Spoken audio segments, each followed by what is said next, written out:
when Trump said within 2 weeks, most people misunderstood that he would give 2 weeks for Europeans and others to find a diplomatic way out. Which is the most dangerous regime? Is it Netanyahu or Iran? It is Netanyahu who has started this aggression. And Israel has carried out so many wars.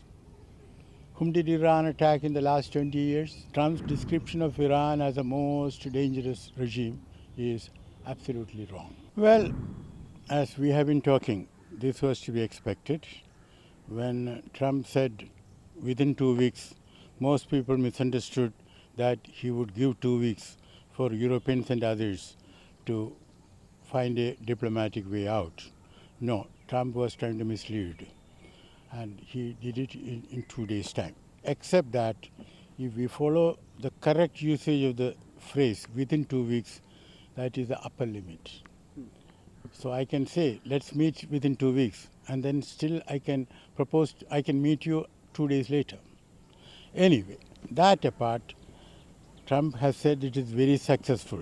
Let us see. What does success mean in this case? If it's a question of preventing Iran from making nuclear weapons forever, well, this may or may not be a success. Because by now it is very clear that Iran, unless the Shah's son is installed, is going to make a nuclear weapon. Now, will Shah's son be installed? I doubt it. Because there's a lot of confused talk about regime change. What we have to do is to make a distinction between regime change and regime collapse. There can be a regime collapse, but that is followed by anarchy and civil war. If you are thinking of a regime change, that happened in 2003 in Iraq. American boots were on the ground. Saddam Hussein fell. And then they put up a set of Iraqis of their choice. That is regime change. Now, I am of the view that Israeli and American troops will not be on the ground in Iran. That will be absolutely suicidal because the casualties will be very high and Trump will not have it. In other words, is popular support for Ayatollah Khamenei, is it going down or is it increasing? Well, all reports suggest that though many Iranians were rebelling against Ayatollah Khamenei, now they have gathered around him. But that's what happens in every country. When there is an external enemy, the people rally around the government. So I don't expect either regime collapse and therefore nor any regime change. Sir, either peace or there will be a tragedy for Iran far greater than we have witnessed over the last 8 days. Remember, there are many targets left. Tonight was the most difficult of them all by far and perhaps the most lethal. But if peace does not come quickly, we will go after those other targets with precision, speed and skill. Well, this has to be taken seriously. What Trump means is an air attack. American Air Force is so powerful and American aircraft carriers are around. So they can bomb Iran to the smithereens. But let's also understand, if you want to occupy a country, you need the ground troops. And as I said earlier, Trump will not send the ground troops. Unless, of course, a regime change has already occurred and the son of the late Shah welcomes American troops. No, that's not going to happen. And then there's a lot of loose talk about a democracy, coming to Iran. Well, as of now, theocracy, that is rule led by, Ayatollah, still has strong support.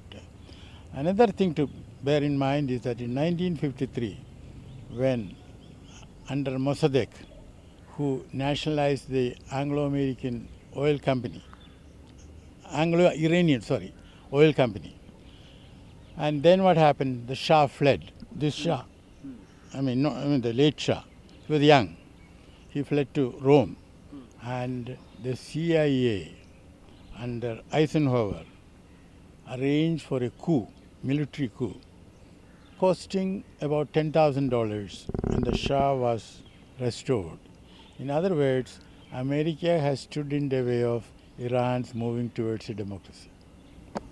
Sir, Donald Trump also said that tonight the strikes were a spectacular military success. Iran's key nuclear enrichment facilities have been completely and totally obliterated.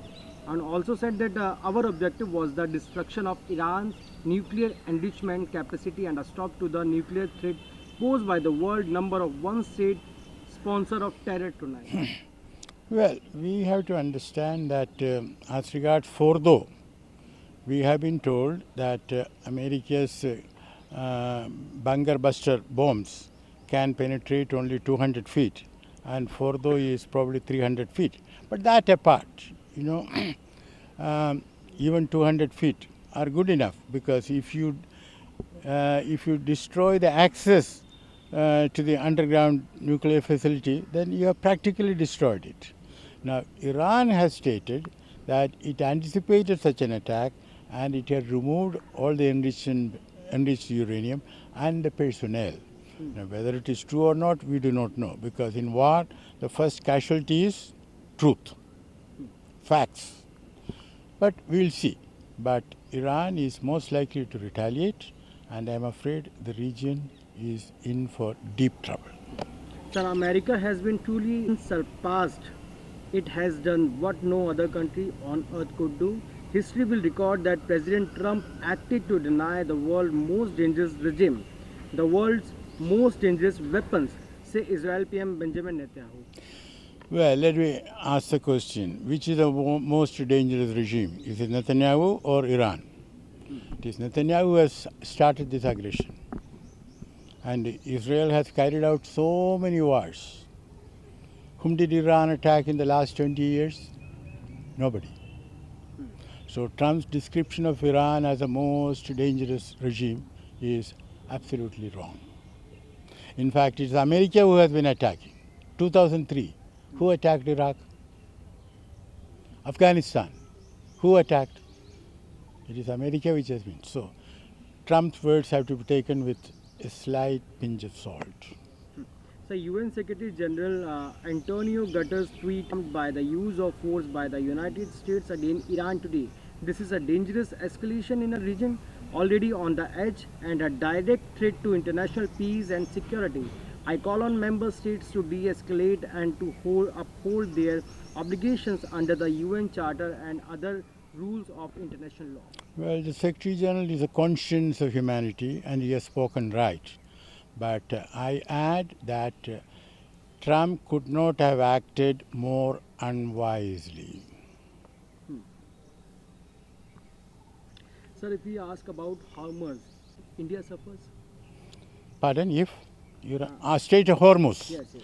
Well, if Iran closes it, not only India, all oil importing countries will suffer. Because 25% of world's traded oil passes through that, and oil prices will shoot up. That will affect our GDP growth. But above all, let's not forget we have our people there. 36,000 in Israel and probably 10,000 in Iran. In Iran, we have started the evacuation. I wish we had started it 1 week before.